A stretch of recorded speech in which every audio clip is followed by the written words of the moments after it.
Salve, salve minha família, como é que vocês estão? Só de boa? Recentemente, uns vídeos atrás aí eu tô assistindo bastante canal Piuí, trazendo aqui pra vocês, vocês estão gostando, tá ligado?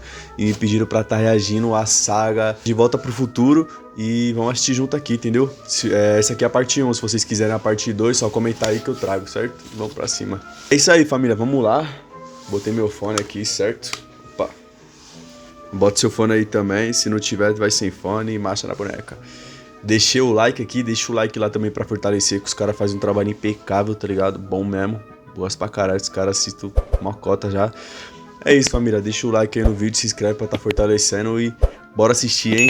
Play! Todo Bora mundo pro sabe vídeo. que o Steven Spielberg é um baita de um diretor, mas nem todo mundo conhece a carreira dele enquanto produtor. E esse cara tem um faro muito bom para criar filmes novos. Um bom exemplo disso é quando esse cidadão resolveu apostar no projeto de dois cidadãos, Robert Zemeckis e Bob Gale, que foi rejeitado por mais de 35 estúdios. Podemos jogar por aí? Não! Inspirado em obras da ficção científica como A Máquina do Tempo e Além da Imaginação, eles fizeram esse roteiro que contava a história de um garoto que viajava no tempo dentro de uma geladeira junto ali com o seu professor e um macaco de estimação. E aí a gente consegue entender por que esse roteiro foi rejeitado tantas vezes. Mas que péssima ideia. Porém, Spielberg olhou pra isso, viu que tinha futuro ali, botou a sua produtora no negócio, conseguiu vender esse projeto e neste momento a gente viu, primeiro, que esse menino não ia viajar numa geladeira, porque senão as crianças poderiam começar a entrar em geladeiras dentro de suas casas. O bom é que elas iriam sobreviver a uma bomba nuclear, né? Segundo, que o professor viraria na verdade um cientista e que o macaco de estimação seria alterado para um cachorro. E aí sim, com essas mudanças pontuais e algumas outras mais, aquele roteiro que foi negado por mais de 35 estúdios ganhou vida e se transformou em um dos maiores clássicos da história do cinema. De Volta para o Futuro. Cara, esse filme aqui faz tempo que eu não vejo. Lançado mano. em 1985 com direção de Robert Zemeckis, de Forrest Gump, roteiro dele e também do Bob Gale, que fez Viagem Sem Destino. De Volta para o Futuro se passa em 1985 e a gente conhece o jovem Marty McFly. Ele vive ali na cidade de Hill Valley, de boa, tranquilamente, e trabalha ali junto com um cientista meio maluco que tá cheio de cacarecos. E um desses cacarecos é uma JBL gigante, que ele conecta a guitarra dele e quando ele vai tocar, ele causa uma explosão. É que em 85 nenhuma caixa de som estava preparada para um Charlie Brown Jr., né? Esse local cheio de encrencas é a casa do Doc e o Marty combina com ele um encontro à noite, mas até lá a gente acompanha um pouco do dia a dia do Marty McFly em Hill Valley. A gente vê ele indo à escola, fazendo ali uma audição com a sua banda, ele andando de skate pelas ruas, se encontrando com sua namorada, a Jennifer, na praça principal da cidade e obviamente, como ele tá na praça, é claro que vai vir alguém, vai abordar eles com um panfleto para pedir uma moeda, que nesse caso é destinada a preservar a torre do relógio principal ali da cidade, porque há 30 anos ela foi atingida por um raio. E parece obra pública aqui do Brasil, porque até hoje não consertaram essa torre. Perto da noite, o Marty vai pra casa e lá encontra o pai dele, o tal de George McFly, sendo tratado que nem um merda pelo chefe dele, o Biff Tannen. E ele é humilhado, o cara só falta cagar na cabeça dele. Dá até uma raiva, dá vontade de entrar junto no filme pra bater no George McFly, porque o cara que aguenta isso, ele merece. É curioso, porque ele é tão fracassado que a gente, em um primeiro momento, nem cria empatia com ele, né? Dá um pouco de raiva dele. A gente não sente dó, a gente sente raiva. Tem o resto da família dele lá, o tio dele, os irmãos, a mãe, a Lorraine, tá todo mundo de boa. Só que o Marty, ele tem que sair de casa porque ele marcou lá com o Dr. Brown pra fazer um experimento. E quando ele chega nesse local, no estacionamento do shopping, está lá um DeLorean. E aqui a gente conhece duas coisas. Primeiramente, uma das duplas mais carismáticas e divertidas da história do cinema. E segundamente, talvez o carro mais icônico da história do cinema, que é esse DeLorean cheio de cacareco aí pra viajar no tempo. E é muito curioso, né, que eles escolheram um carro bastante exótico e que realmente tem um design que parece futurista. Sim. Pelo menos se comparado a tudo que havia em 1985. E aí com algumas incrementadas ali, eles realmente conseguiram construir um carro que de fato parece pra gente simplesmente uma máquina do tempo. Até hoje parece. O curioso é que o Dr. Brown começa a explicar como é que funciona a tal da viagem no tempo e ele fala que o carro tem que atingir a velocidade de 88 milhas por hora, algo em torno dos 150. Só que a verdade é que esse DeLorean ele era um carro tão ruim, mas tão ruim, que na vida real ele jamais chegaria nessa velocidade. Dizem as más línguas que esse carro penava para chegar ali nos 110 por hora. 110 km ou 110 milhas? 110 km. Não pode. Nem na banguela, na descida do morro, na banguelinha. Ali eu acho que ele conseguiria. Ah, isso É uma merda de carro!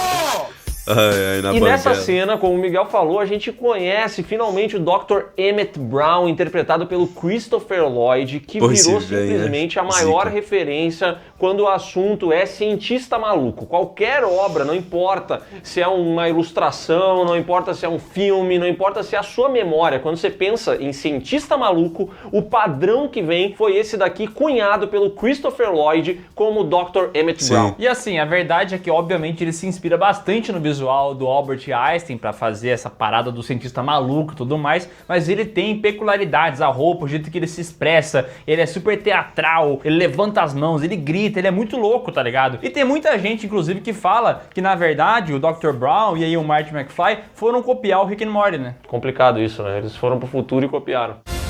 Só pode ser isso, né?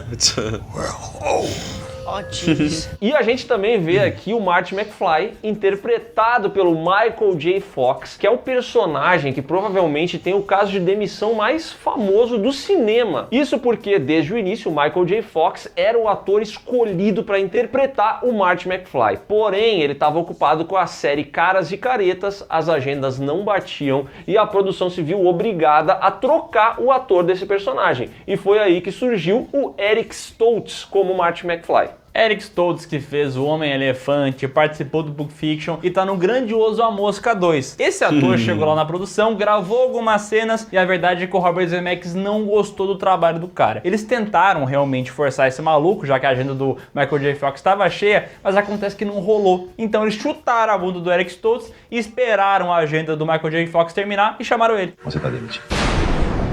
Esse caso é muito emblemático porque, segundo dizem os envolvidos, o Eric Stoltz gravou a maior parte do filme. Teve muitas coisas que foram gravadas. Atualmente, a gente não tem acesso a essas cenas. O máximo que você encontra é um pequeno trechinho do Stoltz na lanchonete, que depois foi recriado com o Michael J. Fox, e dá pra ver que o tom de humor era um pouco diferente. Até as roupas do Marty McFly e do Eric Stoltz, elas eram todas escuras e tal. Ele era mais rosqueiro, né?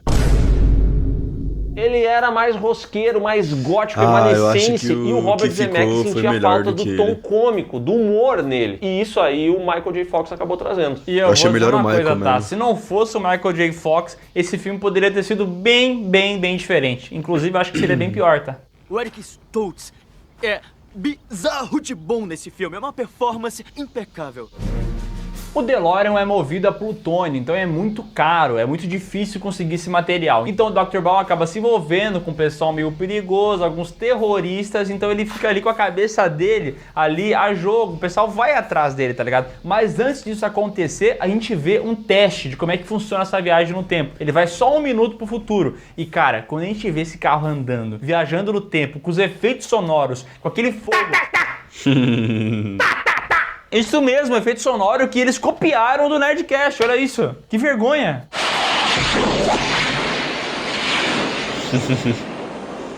O fato é que esses raios, esse fogo no chão, tudo isso é muito icônico, entendeu? Esse é muito memorável, cara. Verdade. É muito memorável. Inclusive, esse filme, ele consegue fazer a gente lembrar de todos os detalhes. Então, só de imaginar o DeLorean, você vai lembrar como funciona, por exemplo, um filme o painel de época, né, dele. O painel dele tem o tempo de novo, presente, onde se está, o tempo desejado e o tempo onde você estava. Só... Ele tem essas 3 datas sempre presentes ali. E o Dr. Brown, inclusive, configurou, assim, em uma espécie de teste, logo depois que ele mandou o seu cão, ele botou o painel dele para 1955, que foi o ano em que ele teve a ideia do reator que faria com que toda a viagem do tempo fosse possível. Ele pensa assim, caraca, deixa eu lembrar, eu jovem, que legal, olha só que bacana, vou botar a data aqui e tudo mais. E o Marty McFly tá gravando tudo isso, porque o Dr. Brown falou pra ele, pô, grava aí, vai ser muito legal e tal. O problema é que, lembra dos terroristas? Então, o Dr. Brown roubou o plutônio deles, e aí eles aparecem aqui e matam o Dr. Brown a tiros.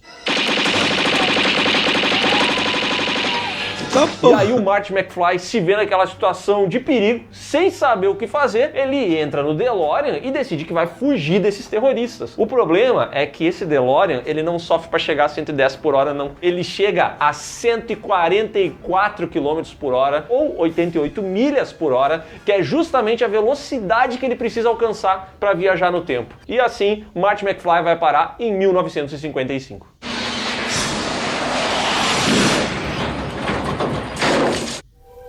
O Marty bate o carro dele lá em 1955 num celeiro, o pessoal acha que ele é um alienígena, ele sai correndo, sai vazado e acaba se encontrando, olha só, com a versão jovem do pai dele lá numa cafeteria. E está lá o George McFly jovem sofrendo um bullying do Biff, como ele sempre sofreu, porque ele é um banana. Só no segundo eu achei...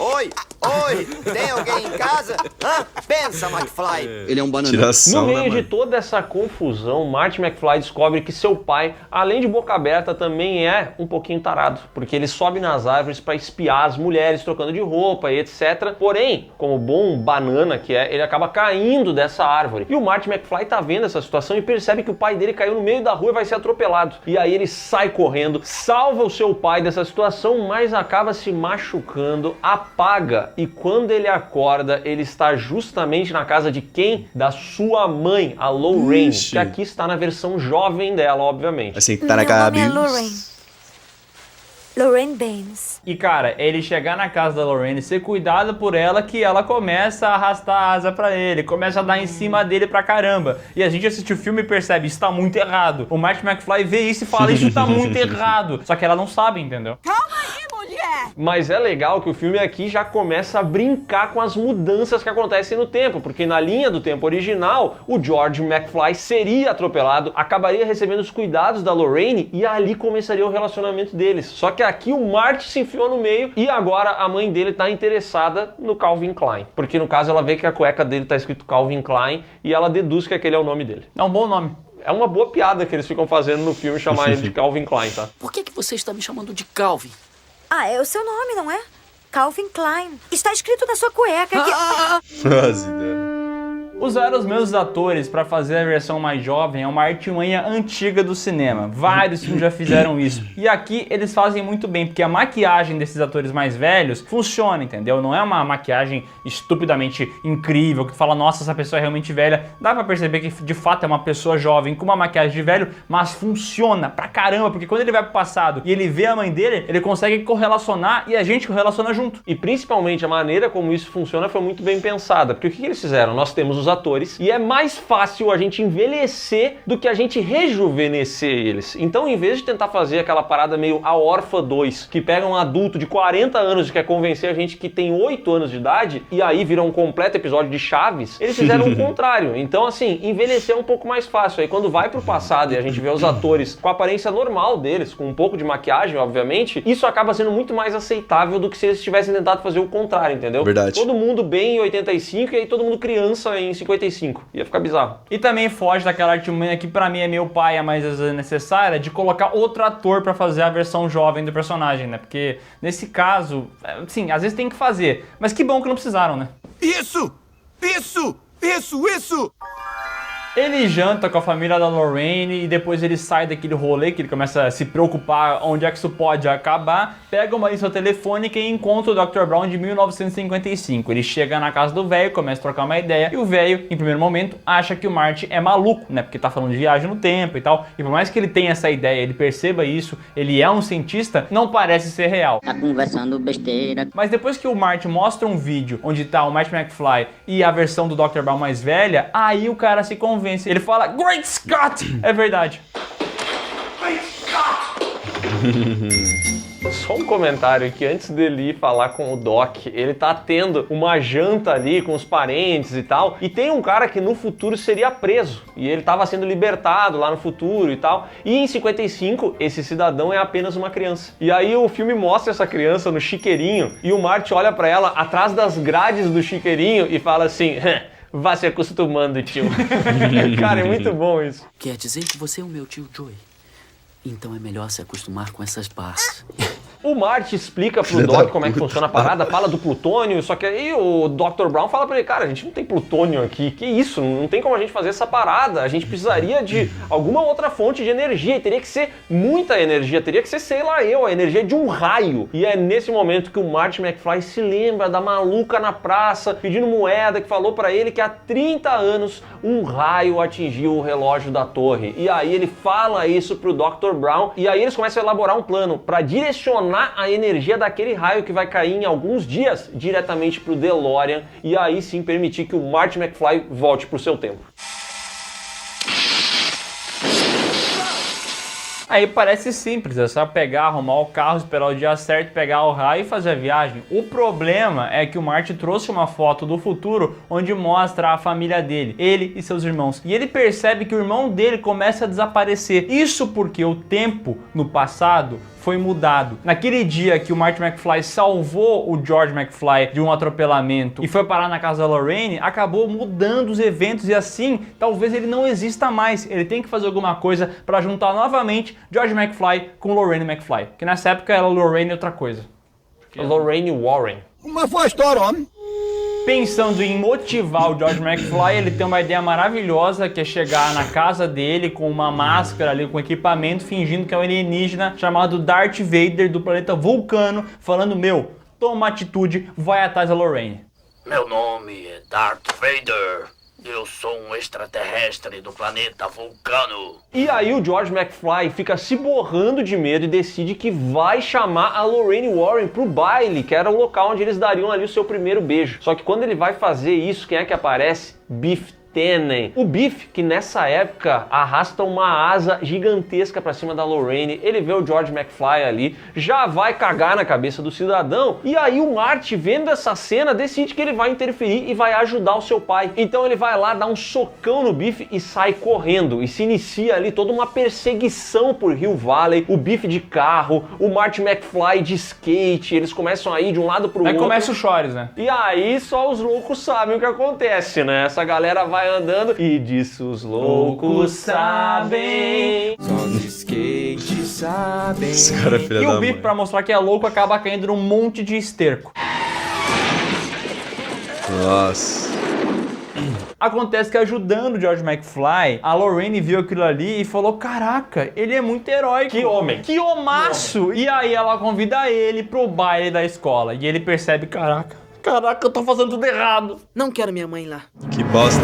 O Marty, cada vez mais afundado nessa situação, decide armar um novo plano com o George McFly. Agora é um teatrinho. Ele fala assim, eu vou levar ela pro baile, mas aí eu vou começar a ser muito escroto com ela. E nesse momento você vai aparecer, abrir a porta do carro, vai me tirar, vai me dar um socão no estômago e você vai virar herói aos olhos dela. E aí eles combinam isso, tá tudo certo. Chega a noite do baile, que também é a noite do raio, e o Marty McFly tá dentro do carro com a mãe dele, e assim, ela era bela, recatada e do lar. No entanto, quando eles ficam sozinhos, a gente percebe que essa mulher, ela quer saber já de vape, ela já tá numa vibe de querer beijo na boca. E beijo em outros lugares, tá? Ela fala um negócio que me pegou um pouquinho, que ela fala assim, eu já fiz isso outras vezes. Aí a gente fica assim, caraca, do que ela tá falando?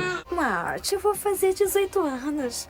Já estacionei várias vezes. Que velha safada! Ah, que safada! Ela é muito safada e ela investe, ela vai pra cima. Nossa. E beija o próprio filho. E nesse momento a gente tapa os olhos, não querendo ver isso que tá muito errado, mas felizmente acontece uma coisa que salva essa situação tenebrosa, que é ela perceber que tem algo errado. Ela comenta, te beijar é como se eu estivesse beijando o irmão meu, isso não tá certo. Quando eu beijei você, foi como se eu beijasse o meu irmão.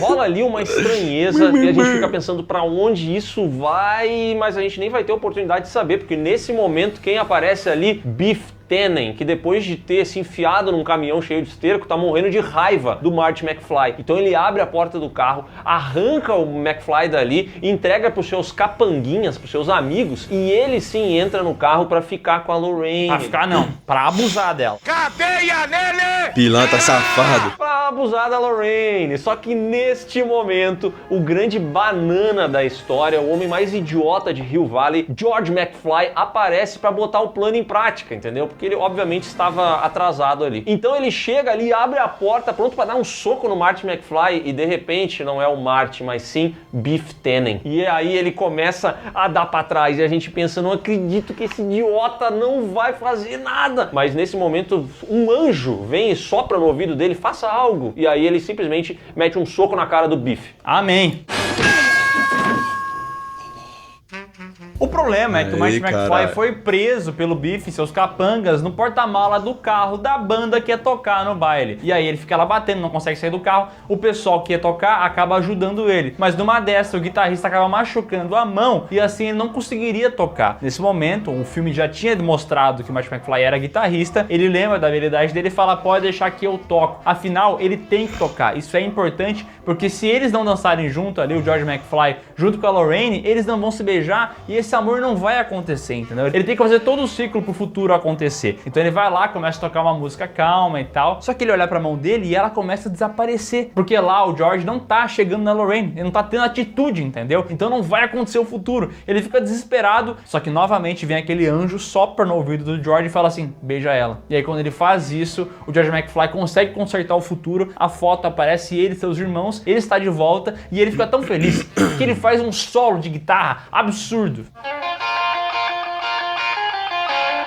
Mais do que isso, ele toca Johnny B. Good, uma música de 1958 famosíssima. Só que ele tá em 1955 e ninguém sabe que música é essa, que som é esse. E ali a gente vê que um dos caras que tava no baile é primo do Chuck Berry, o verdadeiro autor de Johnny B. Good. E aí ele liga pro cara e fala, meu, lembra aquele som que você tava querendo fazer? Escuta isso aqui, ó. E aí o filme deixa entender que Chuck Berry ouviu isso de um baile, depois fez a música e que na verdade é um grande plagiador, né? Ele não criou nada, ele copiou Marty McFly. Quem não sabe fazer, copia mesmo, copia mesmo, ele fica tão feliz tocando aquela música e vendo que ele conseguiu consertar o futuro, que ele começa a tocar e ele se empolga e faz um super solo heavy metal e tal.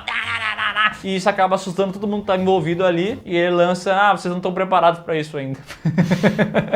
Guess you guys aren't ready for that yet, but your kids are gonna love it. E eu adoro como esse filme consegue botar no roteiro algumas características que não estão ali a esmo, elas servem pra alguma coisa. Então no início do filme ele tá tocando guitarra, pra aquilo tocar no final. Mostra que ele tem habilidade com o skate, pra no futuro, quer dizer, no passado ele conseguir escapar dos capangas e tal. Então mostra que esse filme aqui consegue desenhar muito bem. Todas as pontas que ele solta, ele conecta depois, né? Puxa, eu gosto muito que ele é abordado pela maluca da Praça do Relógio. Aí tem toda essa história do raio, isso parece totalmente perdido lá no começo do filme, mas depois é exatamente o que permite que ele vá voltar pro futuro. Então esse filme ele coloca vários elementos, ele sempre bota esses apontamentos que depois vão se conectar. Esse filme não tem ponta solta. Este foi o melhor filme que eu já vi. Após garantir a sua existência, ele vai até a cidade onde tem aquela torre do relógio, se prepara com o Dr. Brown para fazer a missão, só que tem um rolê. Lembra que no futuro o Dr. Brown vai ser baleado? Então ele resolve que vai avisar o Dr. Brown disso. E o Dr. fala, não me avisa, você não pode mudar o futuro, isso é muito perigoso. Então ele escreve uma carta e fala, lê isso aqui em algum momento, você tem que ler isso aqui. O Dr. Brown fala, eu não vou ler. Ele rasga a carta e joga ao vento. Eu me recuso a aceitar a responsabilidade! Como o tempo é pouco e tá fazendo um barulhão de tempestade, ele é obrigado a entrar no carro e se preparar para fazer a missão, porque faltam apenas poucos minutos para aquele raio atingir a torre. Então ele entra no DeLorean e o Dr. Brown fez todos os cálculos ali. Então o Marty tem que ir a tal distância, começar a acelerar em tal momento, porque aí o DeLorean vai chegar a 144 km por hora na hora certa que o raio vir. E quando finalmente o Marty faz isso, dá tudo certo. Na verdade tá tudo errado, que esse final aqui é tenso pra desgraça, porque o negócio desconecta lá de cima. Aí o Dr. Brown tem que descer, conectar lá embaixo. Jesus, você tá olhando o filme e você fica assim... Meu Deus do céu! Estou ficando nervoso! Essa aqui é uma situação complicada. Parece eu quando tô tentando conectar um cabo de rede em algum lugar, aí o cabo não alcança, daí é uma luta, mas Marty McFly consegue, no momento certo ele passa a 144 km por hora na banguela e finalmente volta para 1985. Ele finalmente volta para 1985, ele tá feliz e tal, só que ele lembra que o Dr. Brown foi baleado e tudo mais. E quando ele volta, tá bem naquela perseguição com os terroristas que eles acabam batendo o carro e dá uma confusão desgraçada. Acho até que eles morrem nesse rolê, tá? filme não deixa claro, mas eles batem, né? Morre, diabo! E ele vai até o corpo do Dr. Brown, triste pela morte do seu amigo, e ele percebe que ele estava usando um colete à prova de bala e que aquela carta que ele escreveu pro Dr. Brown, o Dr. conseguiu recuperar, remendar e ele conseguiu essa informação e é por isso que ele colocou aquele colete. E assim, ele está vivo agora. Mas e aquela conversa sobre estragar os fatos futuros, o espaço-tempo contínuo? Eu pensei... E daí? Marty vai para sua casa, dorme e no dia seguinte ele encontra uma realidade bem diferente da que ele deixou. Porque como ele fez o pai dele no passado ter coragem, agora no futuro ele não é mais um bananão, entendeu? Ele se impõe, ele é um galanzão, ele escreve livros, a mãe dele está no shape, está incrível, os irmãos dele são bem-sucedidos. Ele conseguiu fazer um futuro muito melhor do que era. E o Biff, que antes cagava na cabeça do pai dele, agora é o ajudante de George McFly. Tá dizendo então que ele contratou o cara que abusou da mulher dele no passado? Me perdoa, meu Deus! Exatamente. Assim, se a gente for parar pra ficar analisando todos os pormenores de Volta pro Futuro, você pode se incomodar com algumas coisas, porque cada ação que o Marty McFly tem no passado, por menor que seja, gera grandes consequências e são consequências que às vezes, se você ficar pensando logicamente, talvez não façam tanto sentido. Mas esse filme, ele é uma ficção científica muito mais voltada ao entretenimento, ao humor, a um drama familiar, e essas coisas ganham a gente de tal maneira que esses detalhes passam completamente batidos. Porque não é pra ser uma ficção científica pesada, que fala sobre escolhas e tal, e como é que o futuro muda completamente, aquele lance de tu voltar no passado e pisar num galho errado, você pode acabar com o futuro. Não é assim. É mais uma parada leve, divertida, e esse filme, ele é tão efetivo em fazer isso, e ele te deixa feliz também. Porque lembra que o nome do shopping era Two Pines? O que acontece? Quando o Mark vai pro passado, ele acaba batendo num dos pinheiros, e fica só um pinheiro. E agora o nome do shopping é Lone Pine Mall. Então o filme mostra que cada detalhezinho, cada coisa que ele mudou no passado, ele vai ser diferente no futuro. Não completamente, mas o suficiente pra você olhar e falar, nossa, que legal.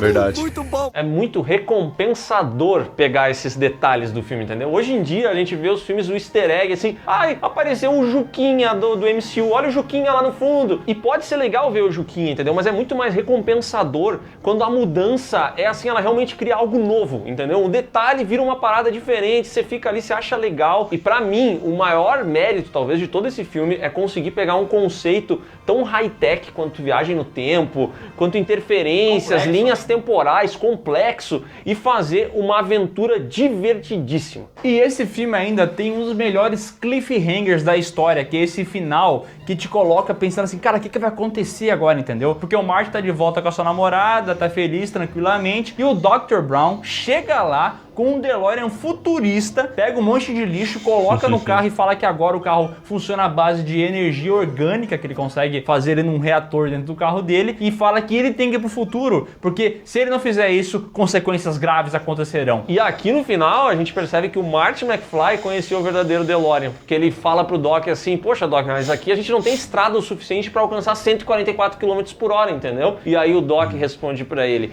estradas? Para onde vamos, não precisamos de estradas, Marty. Rua? Pra onde vamos não precisamos de ruas. Então ele entra no carro com a sua namorada, dá a volta na esquina, levanta voo e vai! Agora o DeLorean voa.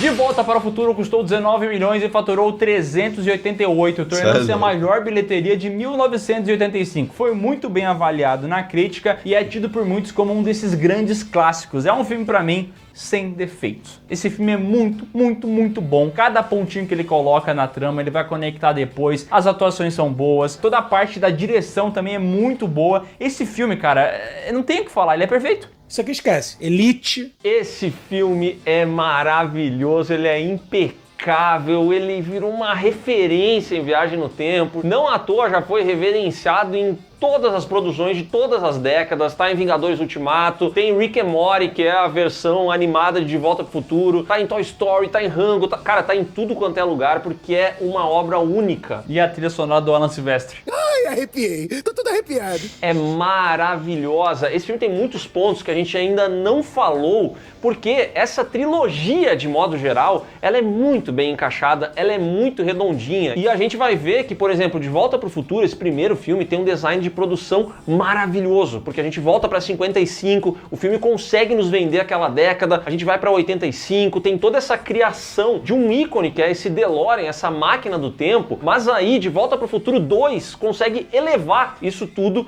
com um design de produção ainda mais robusto, ainda mais complexo, entende? Esse aqui é um filme que ele é impecável, mas é impressionante como conseguiram fazer uma continuação que é tão boa quanto, e ela também é tão única, sabe? Tão especial. Cara, De Volta para o Futuro é maravilhoso. Pra mim também é um filme 10 de 10. Tem ideia que De Volta para o Futuro, ano que vem, vai fazer 40 anos? Tá porra. 40 anos. E me arrisco a dizer que só não fizeram um remake porque o Christopher Lloyd e o Michael J. Fox estão vivos. Eu espero que o remake nunca aconteça. Nunca aconteça. Amém.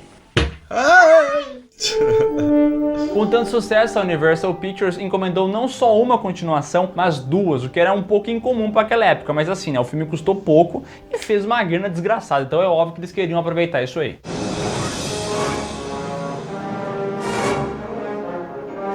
Lançado em 1989, novamente com direção de Robert Zemeckis e agora o roteiro apenas do nosso querido Bob Gale, De Volta para o Futuro 2 começa diretamente depois do primeiro filme, com aquela mesma situação que a gente viu. O Dr. Brown aparece lá, fala pro Marty que ele tem que entrar no carro e ir pro futuro, que ele não pode explicar muita coisa, porque o futuro dos filhos do Marty está em risco. São seus filhos, alguma coisa tem que ser feita em relação a eles. E aí o DeLorean alça voo e esse pessoal todo vai diretamente para o futuro de 2015, que é muito diferente do que a gente viu aqui, porque tava cheio de carro voador e não tinha nenhum Fiat Uno rodando pelas ruas. Mas o que tinha era uma nova atriz pra fazer a namorada do Marty, que muda e a gente nem se importa, né? Eu fui demitida! A gente não se importa e o Doc também não, porque quando eles chegam no futuro, a Jennifer começa a fazer várias perguntas, várias, e o Doc decide então que o ideal é botar ela pra dormir. Bem dormida, bem dormida, bem dormida. Não é exatamente isso, é um pouco diferente, ele usa um dispositivo ali que deve ter a ver com diazepam, sei lá eu. Diazepam spray. E coloca a menina pra dormir. Vai dormir! A desculpa que o Doc dá ao colocar a garota pra dormir é que ela não é essencial pro que eles têm que fazer. Ele não mentiu, tá? De fato ela não é, tá? Porque ela fica dormindo e eles vão fazer a missão deles. Mas o que acontece fora do filme e é dentro da produção do filme em si, é que no final do primeiro filme eles colocam a garota dentro do carro. E eles não sabiam que isso aqui ia ter continuação, entendeu? Então o que acontece? Como o filme termina com ela dentro do carro, eles tinham que dar um jeito agora de botar ela pra dormir. Porque, assim, como é que faz a continuação? Não era pra ter ela aqui, sabe? Ela ia atrapalhar o Marty McFly, então quer saber? Vamos fazer um dispositivo, deixar ela dormindo e assim ela ficará o filme inteiro. Quase todo, na verdade. Machista! O Doc explica pro Marty que a treta é a seguinte, o filho dele vai ser condenado a 15 anos de prisão. E na sequência, a filha do Marty vai tentar ajudar o filho dele e vai ser condenada a 20 anos de prisão. Então eles precisam fazer alguma coisa pra impedir que isso aconteça. O Marty precisa impedir que o filho dele se envolva com o Griff, que é o neto do Biff Tannen. Só que antes disso ele vai dar todo um rolê por Hill Valley em 2015 e vai ficar impressionado com essa cidade futurista que tem tênis que se amarra sozinho, tem jaqueta que se ajusta ao tamanho do corpo do usuário, tem carro voador que a gente já mencionou e obviamente tem um holograma de Tubarão 19 que quase engole o Marty McFly. Cara, esse filme é foda.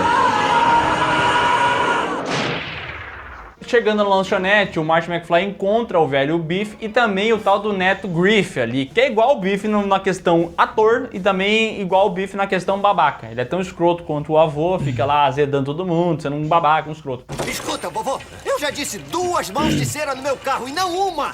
Claramente um babaca. O filho desengonçado do Marty aparece e aí tem aquela safadagem que a gente já viu várias vezes em alguns filmes também, que é tipo assim, o filho, o neto, o parente é interpretado pelo mesmo ator. E aqui o filho do Marty McFly é interpretado pelo Michael J. Fox também. Um pouquinho diferente, com uma cara um pouco mais tonta e fazendo uma atuação mais tonta também, né? Mais atrapalhado e tal. Só que o Michael J. Fox já é tonto assim nesse filme, então quando ele faz o personagem tonto, ele fica tonto ao quadrado, sabe? Sabe qual é o problema, Griff? É que eu ainda não sei se devo, porque eu acho que eu tenho que conversar com meu pai. Fato é que o filho do Marty McFly acaba se envolvendo numa confusão, vai parar do lado ali da lanchonete pra dentro, e aí quando o Griff vai puxar, ele puxa o Marty McFly, que acha que é o filho do Marty McFly, porque é feito pelo mesmo ator, entendeu? Eu também me confundiria. As fotos são idênticas. Só que o Marty McFly é muito mais marrento, entendeu? Então ele responde o Griff, ele desafia o Griff, e quando o Griff o desafia, quando ele insinua que o Marty McFly é covarde, aí o Marty McFly mostra que não é nada disso, dá um soco no Griff e se inicia uma perseguição pela Hill Valley do futuro. E dessa vez o Marty McFly não vai estar de skate não, ele vai estar de hoverboard, o skate futurista, sem rodinhas, o skate voador, que todo mundo usava em 2015, né? Eu tinha um desse e acabei vendendo pra comprar um carro. Todo mundo tinha. No fim, a gangue do Griff acaba sofrendo um acidente e eles são presos. Gangue presa! O início desse filme aqui é um deleite pra quem gosta de referências, principalmente a referência de marca, porque aparece toda hora ali uma inserção de Pepsi, de Pizza Hut, de Nike, o tempo inteiro aparece coisa ali, parece um grande panfleto pra vender coisa. Tipo, tem coisas muito peculiares, tá ligado? Que nem skate. Um detalhe é que eles conseguem vender essas marcas de uma maneira muito legal, porque a Nike é inserida, mas ela tá aqui com aquele tênis que se amarra sozinho. Pô, massa pra caramba. Que anos depois, inclusive, foi produzido pela Nike, em uma campanha muito mais publicitária do que qualquer coisa e tal, mas que desde sempre virou um ícone quando o assunto é calçados. A Pepsi aparece com uma garrafa toda diferentona, a pizza é pequenininha, e aí eles colocam numa espécie de micro-ondas e ela finalmente ganha o seu tamanho original. Assim, pra quem gosta dessas paradas visuais, vai adorar esse início, que ele é cheio de estímulos visuais, é muito massa. E pra quem gosta de que eu queria falar, de perceber coisas visuais. também, que quando o Marty vai brincar lá no fliperama de arminha, sabe quem tá lá? Quem? O Frodo. Senhor Frodo. Na verdade não é o Frodo, é o Elijah Wood, né? Pequenininho ali, criancinha, bem da hora. E outra coisa muito legal desse início aqui é que ele brinca com esse lance da repetição das coisas que a gente já viu, entendeu? Então novamente vão falar que tem um problema no relógio, novamente vai ter uma perseguição na cidade com um skate, agora voador. Então tem várias cenas que eles são tipo uma poesia visual, você tá vendo ela sendo repetida. E aí você pensa assim, mas isso não se torna cansativo? Não, porque esse filme aqui tem um dos designs de produção mais incríveis de todos os tempos. Então a lanchonete, ela é tão atrativa, ela é tão diferente, entendeu? Essa imaginação de futuro é incrível. Não é tão parecido igual outros aí não vai ter atendente. São TVs com rostos de atendentes, a cidade vai ter os carros voadores, vai ter o hoverboard, entendeu? E sabe que esse filme aqui foi visionário? Porque quando ele tá lá na lanchonete, o pessoal faz uma parada temática anos 80. E hoje em dia, sabe, a gente tem essa nostalgia com anos 80. Olha isso Stranger Things aí, entendeu? Toda hora eles referenciam essas coisas da cultura pop. Assim como nos anos 80, o pessoal referenciava anos 50, entendeu? Você assiste esse filme e tem vontade de estar nessa cidade. É isso que acontece. E que visual, hein? São Paulo não tem isso. Como o Marty McFly consegue livrar o filho dele, o Jornal do Futuro se atualiza e agora mostra que em vez do filho dele, quem foi preso foi a gangue do Griff. Então ele conseguiu fazer a missão dele e antes de ir embora ele tem a infeliz ideia de passar numa loja e pegar um almanaque de resultados esportivos de vários esportes. E ele pensa assim, caraca, se eu souber o resultado eu posso apostar e ganhar uma graninha. Ele foi ganancioso, tá? Animal! Burrão! O Doc percebe que o Marty vai fazer isso aí, fica indignado, pega essa revista e fala, olha, o que você tá fazendo é errado, você vai acabar ferrando o futuro com isso aí. E joga aquele almanaque no lixo. E olha só, quem vê isso aí, o Biff velho. E ele percebe, caraca, os caras estão falando de futuro, tem essa máquina aqui que vai pro passado. E se eu pegar esse almanaque e levar pro meu eu jovem e falar, olha, aposta nos vencedores, eu ficaria rico, eu ficaria poderoso. Essa vai ser a minha melhor vigarice. E é exatamente isso que ele começa a fazer. Então ele segue o Doc e o Marty. Eles foram aonde? Na casa da Jennifer. A Jennifer desacordada, tá lá, ela acaba acordando na sua casa do futuro. Ela é levada até lá, onde ela inclusive vai ver a sua versão um pouco mais velha. E nós vamos ver várias situações ali. A gente vai ver o Marty McFly de 2015 conversando numa videochamada, tomando um verdadeiro golpe numa videochamada. E sabe quem é que ferra ele? Quem? O Flea, do Red Hot Chili Peppers. E se não der certo, Needles, eu posso ser demitido, é ilegal. Ah, Gitz jamais vai descobrir isso. E por causa disso, o Marty acaba sendo demitido. Isso mesmo, Roberto Justus, japonês, aparece lá e demite ele. Não, por favor, não! Eu não posso ser demitido! Eu estou demitido. Outra coisa que a gente vê é toda a família do Marty no futuro. Então os filhos do Marty são interpretados pelo Marty, inclusive a filha dele. E vou dizer, hein? Bonita. Nossa, brother, que gata! Um detalhezinho. Eu acho que tem tudo a ver eles se interpretarem em diferentes épocas. Mas quando começa essa parada Ed Murphy, do cara interpretar todos os personagens, isso particularmente não me agrada. Eu acho que inclusive pode confundir algumas pessoas, entendeu? Eu acho que não é o caso aqui, mas poderia confundir. Porque, acho que aqui foi bem feito. Como assim? E no terceiro filme vai confundir porque você. Porque tá dentro do contexto, e daqui a pouco a gente fala disso. Ó, a verdade seja dita, esse futuro que eles prevêem aqui de 2015 no filme, assim, não acertou muita coisa, né? Porque, por exemplo, o carro voador, não tem. Pizza Hut que fica grande, não tem, entendeu? Hoverboard, também não tem. Mas eles acertaram algumas coisas, né? Eles acertaram várias. E hoje em dia já é meio uma tradição assistir De Volta pro Futuro 2 e começar a perceber, por exemplo, que eles previram as videochamadas, que hoje em dia são muito comuns, cara. Minha mãe não sabe mais nem usar celular, ela usa só videochamada. Eles lembram que o celular é mais embaixo aqui. É sempre assim, né? Cadê o pessoal, Solange? Televisão com multitarefas, check. Carros autônomos, check, existe. Drones, check. Tipo assim, as coisas mais sem graça do filme, assim, eles acertaram. As paradas massas, tipo a jaqueta, o tênis, carro voador, skate voador, isso eles não acertaram, né? Mas a videochamada é forte, hein? Eu diria que ela perde só pro carro voador. E pro skate? Ah, não, skate, para. Depois que o Chore se foi, também eu nem quero mais. Eu quero lembrar de como era com o Chores. Se tivesse skate voador, talvez o Chores não teria ido. Droga! Não sei por que você se foi. Eles saem dali com a Jennifer para levar de volta para 1985. O problema é que eles deixaram o carro estacionado e nesse meio tempo o Biff velho entrou lá, foi para 1955, deixou na mão dele jovem aquele almanac, voltou para 2015, estacionou o carro lá para eles não notarem essa parada e para o futuro poder continuar acontecendo. E aí quando o Marty e o Doc vão para 1985, aquele mundo está completamente diferente do que eles lembravam. Virou uma guerra civil, virou um futuro distópico, virou um inferno. E para resolver esse problema, eles vão ter que pegar o DeLorean e vão ter que ir até...